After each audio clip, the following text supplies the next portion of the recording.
çüç көрген периштелер. Ошон үчүн адам чүч көргөндө альхамдулилля деш керек. Бул периштеден болот да. Чүч көрүү аркылуу адамдагы көптөгөн зыяндуу заттар чыгып кетет. Ошону чүч көргөндө деп албаш керек. Ой бериш керек. Бирок адамга эмес, тамакка эмес, кичине оң жак, сол жакка карап ой бериш керек. Анан анан адамдын бетине же тамакка ой берсең, шерменде кылбайсың. Бирок чүч көрүп койгондо ой берип коюш керек. Кээ бир ушундай зыяндуу заттар ошол аркылуу чыгып кетет. Ошон үчүн альхамдулилля дейиш керек да. Ошо Алла Тааланын нематы бул. Чүч көрүү Алланын нематы. Неге? Алла нематы. Ошон үчүн альхамдулилля. Чүч көргөндө альхамдулилля деп айтса, ошого дуа берүү важип болуп калат жанында турган кишилерге. Ярхамукалла деп.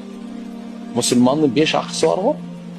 Ошол альхамдулилля чүч көрүп туруп альхамдулилля деген кишиге ярхамукалла дешиңиз керек. Алла сизди райымына бөлөсүн деп дуа бериңиз. Деп Алла сизди райымына бөлөсүн. Ошо дуаны алып унчукпай отуруп калбай, сиз дагы дуа берип коюңуз.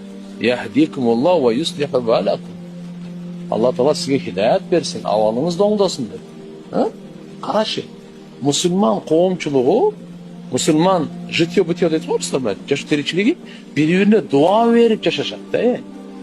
Бири-бирине салам берип жашашат. Бири-биринин көңүлүн көтөрүп жашашат. Мусулман адамдын коомчулугу мынандай. Муну эми эстеген бул шайтандар. Ошон үчүн пайгамбар айтты, эстей турган болсоңор жап кала деп.